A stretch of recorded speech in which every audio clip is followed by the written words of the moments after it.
Hello everyone, welcome to online study with Guruji. दोस्तों, हम solve कर रहे हैं आधुनिक भारत के इंपॉर्टेंट क्वेश्चन। ब्रिटिश सत्ता का विस्तार, इसके कुछ क्वेश्चंस हम यहाँ पर सॉल्व करेंगे। कुछ क्वेश्चन से कहने का मतलब है टॉप 25 क्वेश्चन सॉल्व करने वाले हैं। ये हमारा सेट नंबर सेकंड है, जिसके इंपॉर्टेंट 25 क्वेश्चन हम सॉल्व करेंगे। लेकिन ब्रिटिश सत्ता के विस्तार कम से कम 200 क्वेश्चन हम सॉल्व करेंगे, जिससे इसके अंतर्गत आने वाले परीक्षा में कोई भी क्वेश्चन छूटने ना पाए। बंगाल के कॉन्टेक्स्ट में, मैसूर के कॉन्टेक्स्ट में और पंजाब के कॉन्टेक्स्ट में कैसे ब्रिटिश सत्ता का विस्तार हुआ, उसके बारे में हम यहाँ पर क्वेश्चंस को सॉल्व करेंगे। चलिए शुरू करते हैं आज का क्वेश्चंस। फर्स्ट क्वेश्चन है, राज्य हड़प नीति के अंतर्गत कौन से भारतीय राज्य कब्जे में किए गए थे? करेक्ट आंसर है बी, यानी कि झांसी, नागपुर, सतारा। ये शहर हैं जो राज्य हड़प नीति के अंतर्गत भारतीय राज्य कब्जे में किए गए थे। झांसी उत्तर प्रदेश का एक शहर है, जबकि नागपुर और सतारा ये महाराष्ट्र का एक दो शहर हैं, नागपुर और सतारा। चलते हैं नेक्स्ट क्वेश्चन पर। क्वेश्चन सेकंड, भारत में ईस्ट इंडिया कंपनी का सफलता का क्या कारण था? फिर से पढ़ते हैं, भारत में ईस्ट इंडिया कंपनी की सफलता का क्या कारण था? करेक्ट आंसर है डी, यानी कि उपर्युक्त सभी। यानी भारत में राष्ट्रीय भावना की कमी थी, कंपनी की सेना को पश्चिमी प्रशिक्षण मिलना व आधुनिक हथियार, यानी कि जो कंपनी थी यानी ईस्ट इंडिया कंपनी थी, उसकी जो सेना थी उसको पश्चिमी प्रशिक्षण मिलता था, यानी कि जो पश्चिमी प्रशिक्षण था वो हमारी प्रशिक्षण से काफी आगे था, वो उनको अवेलेबिलिटी थी। और उनके जो हथियार थे वो आधुनिक थे, यानी कि वो नए हथियार थे उनके पास और हमारे पास पुराने हथियार थे। और जो तीसरी वजह थी वो थी भारतीय सैनिकों में राष्ट्रीय भावना का अभाव, यानी जो भारतीय सैनिक थे उनमें राष्ट्रीय भावना का जो है कमी थी।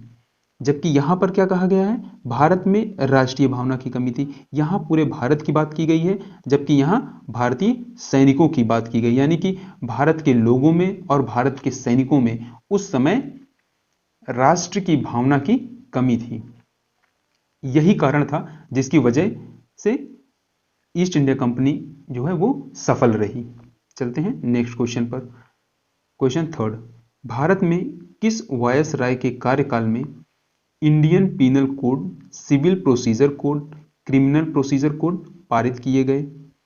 करेक्ट आंसर है सी, यानी कि लॉर्ड कैनिंग। लॉर्ड कैनिंग के समय पर आईपीसी यानी कि इंडियन पीनल कोड और सिविल प्रोसीजर कोड और क्रिमिनल प्रोसीजर कोड ये पारित किए गए थे। चलते हैं नेक्स्ट क्वेश्चन पर। नेक्स्ट क्वेश्चन है फोर्थ, नवाब सिराजुद्दौला एवं ईस्ट इंडिया कंपनी के बीच संघर्ष का प्रमुख कारण क्या था? करेक्ट आंसर है बी, यानी कि अंग्रेजों ने व्यापार छूटों का दुरुपयोग किया था। किसके कारण इनके बीच में संघर्ष हुआ था? नवाब सिराजुद्दौला और ईस्ट इंडिया कंपनी के बीच। तो अंग्रेजों ने क्या किया था, जो व्यापार था उसकी छूट का दुरुपयोग किया था, यानी कि उसका जो छूट दिया गया था इनको, उसका दुरुपयोग किए थे। इसी के कारण जो है नवाब सिराजुद्दौला और ईस्ट इंडिया कंपनी के बीच में संघर्ष हुआ था। चलते हैं नेक्स्ट क्वेश्चन पर।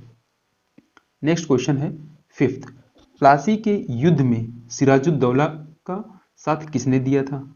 करेक्ट आंसर है ए और सी, यानी कि मोहनलाल और मीर मदन। ये दो व्यक्ति थे जिन्होंने प्लासी की युद्ध में सिराजुद्दौला का साथ दिया था। अच्छा, प्लासी का युद्ध हुआ कब था? तो ये युद्ध हुआ था 1757 में, प्लासी का युद्ध हुआ था। चलते हैं नेक्स्ट क्वेश्चन पर।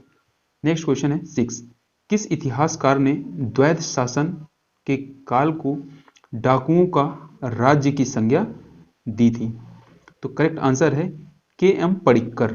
के एम पडिक्कर ने, ये एक इतिहासकार थे जिन्होंने द्वैध शासन का जो समय था, द्वैध शासन का जो समय काल था, उसको इन्होंने डाकुओं का राज्य कहा था।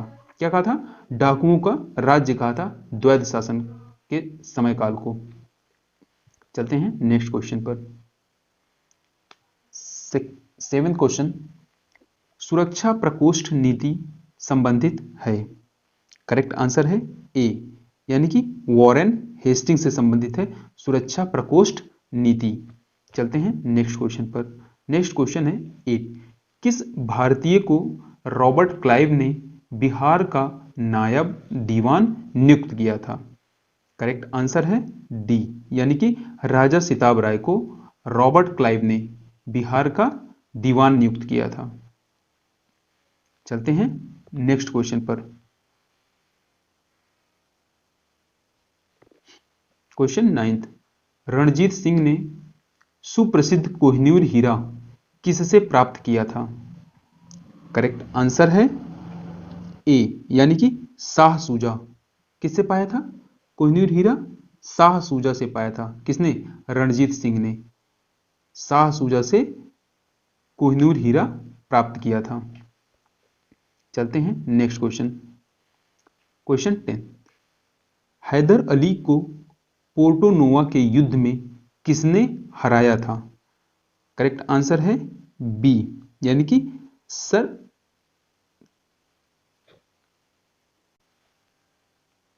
आयरकूट। कौन थे? सर आयरकूट ने हैदर अली को पोर्टो नोवा के युद्ध में हराया था। चलते हैं नेक्स्ट क्वेश्चन पे। क्वेश्चन 11, महाराजा रणजीत सिंह के उत्तराधिकारी कौन थे? कौन थे? करेक्ट आंसर है बी, यानी कि खड़क सिंह। कौन थे? खड़क सिंह महाराजा रणजीत सिंह के उत्तराधिकारी थे। चलते हैं नेक्स्ट क्वेश्चन पर। नेक्स्ट क्वेश्चन है 12, किस सिख गुरु ने खुसरो की सहायता धन एवं आशीर्वाद से की थी? करेक्ट आंसर है सी, यानी कि गुरु अर्जुन देव ने। किसने? गुरु अर्जुन देव ने खुसरो की सहायता धन एवं आशीर्वाद से की थी। चलते हैं नेक्स्ट क्वेश्चन पर। नेक्स्ट क्वेश्चन है 13, सबसे अधिक निर्णायक युद्ध जिसने अंग्रेजों को भारत में स्थापित कर दिया? करेक्ट आंसर है बी, यानी कि बक्सर का युद्ध। बक्सर का युद्ध जब लड़ा गया था, उससे ये स्पष्ट हो गया था कि अब जो है अंग्रेज भारत पर राज्य करेंगे। बक्सर का युद्ध हुआ कब था? 1764 को। चलते हैं नेक्स्ट क्वेश्चन पर। नेक्स्ट क्वेश्चन है 14, 1 नवंबर 1858 को महारानी विक्टोरिया का घोषणा पत्र इलाहाबाद में किसने पढ़कर सुनाया था? करेक्ट आंसर है बी, यानी कि लॉर्ड कैनिंग ने। लॉर्ड कैनिंग ने 1 नवंबर 1858 को महारानी विक्टोरिया का घोषणा पत्र इलाहाबाद में पढ़कर सुनाया था। किसको? महारानी विक्टोरिया को। चलते हैं नेक्स्ट क्वेश्चन पर। नेक्स्ट क्वेश्चन है 15, रणजीत सिंह किस मिसल से संबंधित थे? करेक्ट आंसर है ए, यानी कि सुकर चकिया मिसल से संबंधित थे। कौन? रणजीत सिंह। चलते हैं नेक्स्ट क्वेश्चन पर। नेक्स्ट क्वेश्चन है 16, किसने अपनी राजधानी मुर्शिदाबाद से मुंगेर स्थानांतरित की थी? करेक्ट आंसर है डी, यानी कि मीर कासिम। मीर कासिम ने अपनी राजधानी को मुर्शिदाबाद से कहां ले गया था? मुंगेर ले गया था। चलते हैं नेक्स्ट क्वेश्चन पर। नेक्स्ट क्वेश्चन है 17, नंदेड़ गुरुद्वारा किसकी समाधि के कारण पवित्र माना जाता है? करेक्ट आंसर है डी, यानी कि गुरु गोविंद सिंह की समाधि है। कहां पर? नंदेड़ में, जिसके कारण उसे पवित्र माना जाता है। चलते हैं नेक्स्ट क्वेश्चन पर। नेक्स्ट क्वेश्चन है 18, बक्सर के युद्ध के समय दिल्ली का शासक कौन था? करेक्ट आंसर है डी यानी कि शाह आलम द्वितीय। बक्सर का जब युद्ध हुआ था उस समय दिल्ली का जो शासक था वो शाह आलम द्वितीय था। चलते हैं नेक्स्ट क्वेश्चन पर। नेक्स्ट क्वेश्चन है 19। किसके शासन काल में ब्लैक होल दुर्घटना घटी थी? करेक्ट आंसर है सी यानी कि सिराजुद्दौला। किसके शासनकाल में? सिराजुद्दौला के शासनकाल में ब्लैक होल दुर्घटना घटी थी। चलते हैं नेक्स्ट क्वेश्चन पर। नेक्स्ट क्वेश्चन है 20। सिखों के अंतिम गुरु कौन थे? करेक्ट आंसर है गुरु गोविंद सिंह। सिखों के अंतिम गुरु थे। चलते हैं नेक्स्ट क्वेश्चन पर। नेक्स्ट क्वेश्चन है 21। किसके समय में कलकत्ता में प्रथम न्यायालय की स्थापना की गई थी? करेक्ट आंसर है डी यानी कि वॉरेन हेस्टिंग्स। वॉरेन हेस्टिंग्स के समय में कलकत्ता में प्रथम न्यायालय की स्थापना की गई थी 73 चार्टर एक्ट के तहत। 1773 चार्टर एक्ट के तहत इसकी स्थापना की गई थी। चलते हैं नेक्स्ट क्वेश्चन पर। नेक्स्ट क्वेश्चन है 22। इसमें से कौन सही है ये आपको बताना है। करेक्ट आंसर है डी यानी कि 1790-92 में तृतीय मैसूर युद्ध हुआ था और 1824 और 26 के बीच प्रथम अंगल वर्मा युद्ध हुआ था। तो करेक्ट आंसर है सेकंड और थर्ड।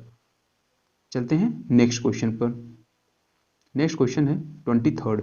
भारतीय शासकों में से कौन था जिसने विदेशों में आधुनिक पद्धति के दूतावास स्थापित किया था? करेक्ट आंसर है डी यानी कि टीपू सुल्तान। टीपू सुल्तान ने विदेशों में आधुनिक पद्धति के दूतावास स्थापित किए थे। चलते हैं नेक्स्ट क्वेश्चन पर। नेक्स्ट क्वेश्चन है 24। अंग्रेजों का पेंशनर बनने वाला प्रथम मुगल बादशाह कौन था?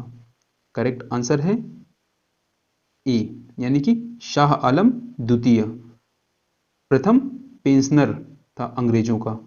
चलते हैं नेक्स्ट क्वेश्चन पर। नेक्स्ट क्वेश्चन है 25। किस मुगल शासक का असली नाम अली गौहर था? अली गौहर। करेक्ट आंसर है डी यानी कि शाह आलम द्वितीय का असली नाम क्या था? अली गौहर था।